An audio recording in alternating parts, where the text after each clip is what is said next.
D'où nous viennent nos limites? Dernièrement, j'ai pensé sur ça. Je me suis dit, bon, pourquoi est-ce que je ne marche pas sur mes mains comme d'autres personnes le font? Pourquoi est-ce que je ne sais pas nager?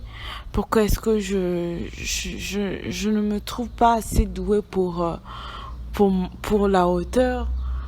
Pourquoi est-ce que je ne suis pas capable de faire certaines choses que les autres font? D'où nous viennent nos limites? Croyez-vous que c'est Dieu qui nous a placé nos limites? Je ne pense pas. Nos limites viennent de ce que nous n'avons pas pu faire, de ce qu'on nous a pas appris à faire depuis que nous sommes tout jeunes.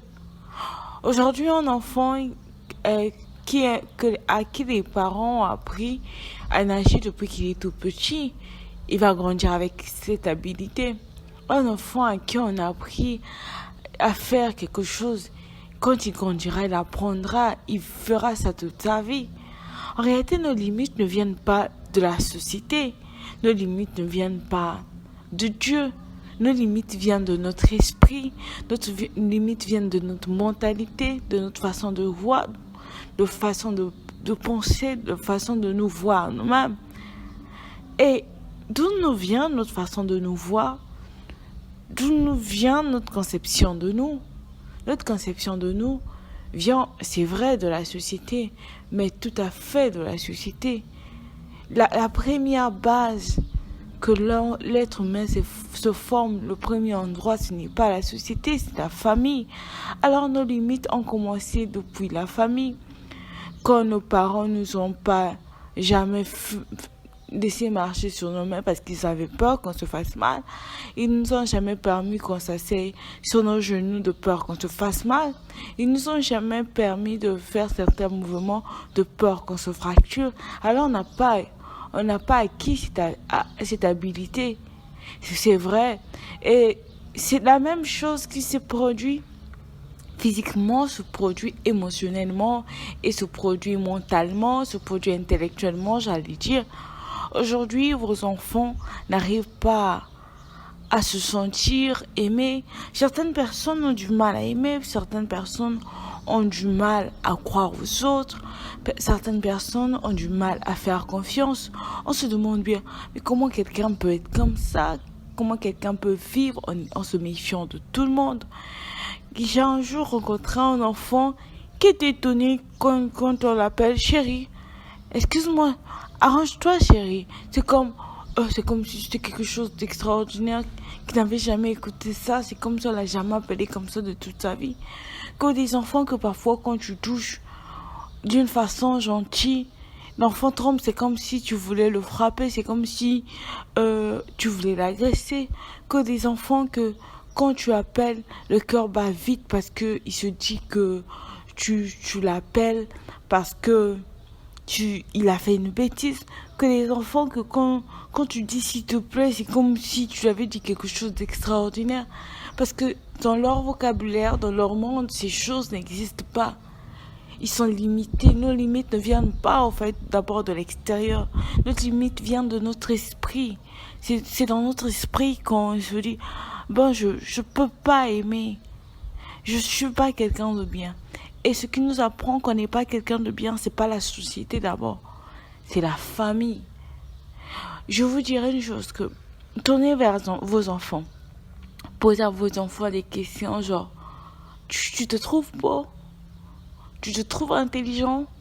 Comment tu trouves tes pieds? Comment tu trouves tes yeux? Certains enfants qui ont honte de ce qu'ils sont, qui trouvent qu'ils sont moches. Personne ne leur a dit qu'ils sont moches. Ils se trouvent moches parce que les parents le disent tout le temps. Les parents insultent tout le temps leurs enfants en plaçant leurs enfants des limites, des complexes qu'ils ne devraient pas avoir. Alors c'est ça. Nos limites ne viennent pas d'abord de l'extérieur. Notre limite vient de nous. Et ce nous-là se forme à la maison.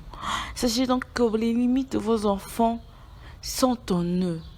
Et la plupart de ces limites, c'est vous qui les avez fixées, sans le vouloir, parce que je ne crois pas que c'est en désirant les fixer. C'est sans le vouloir que vous les avez fait sentir qu'ils ne pouvaient pas le faire. C'est sans le vouloir que vous les avez fait sentir qu'ils devraient encore grandir pour être plus intelligents. qui sont pas trop beaux, qui sont moches, qui n'ont pas quelque chose à offrir. C'est sans le vouloir que vous avez fixé beaucoup de limites dans vos enfants. Vous savez, avant de finir, je veux que ceux qui ont suivi Kirikou revoient ce petit garçon. Ce petit garçon que tout le monde a méprisé.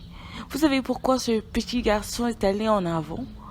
Parce que sa mère croyait en lui depuis le premier instant. Kirikou vient au monde, il trouve pas son père, il trouve pas ses oncles, il dit à sa mère, où sont les frères de ma mère? Sa mère dit, seul le plus jeune est resté. Il dit, alors je dois aller sauver mon oncle. Sa mère ne s'oppose pas, il dit pas, maintenant un aventurier, non, il dit, rien. Ce qui revient à dire, elle a consenti. Et quand son fils, tout le monde dit, mère insensée, comment tu es venu avec ton fils, tu lèves mal ton enfant. Ton fils va tirer le malheur sur notre village. Elle proteste contre tout le monde pour dire non. Mon fils a sauvé son oncle, que le malheur est sur notre village depuis longtemps. Pour dire que arrêtez de penser, de dire des choses pareilles sur mon fils. Arrêtez de le limiter. Mon fils est capable de faire beaucoup de choses. Alors son fils a continué à faire des choses parce que les gens qui parlaient n'étaient pas les gens qui le connaissaient le mieux. Vous comprenez ce que je veux dire? Vous savez, tout le monde dans la société peut limiter votre enfant, mais ils ne pourront pas fixer ses limites dans son esprit. Mais si vous limitez votre enfant, vous allez fixer les limites dans son esprit parce que vous êtes la personne qui le connaît le mieux. La personne qui connaît ses capacités. Vous êtes la personne qui l'a mis au monde. Alors, ce que vous lui direz, c'est ce qui fera le plus mal ou le plus grand bien. Tout le monde peut dire à votre enfant qu'il est moche, mais il ne se sentira jamais aussi mal que si vous le dites. Tout le monde peut dire tu ne peux pas le faire, mais il ne se sentira jamais impuissant si vous le dites. C'est pour vous dire que, chers parents, vous êtes les plus grands responsables de ce qui concerne les limites qui sont placées dans la vie de vos enfants, de ce qui renferme les peurs même de vos enfants, leur impuissance et tout ce qu'ils sont. Alors faites un effort en tant que parent, faites un effort en tant que tuteur, faites un effort parce que vous êtes ceux qui préparent vos enfants pour la société. Je vous dis à très bientôt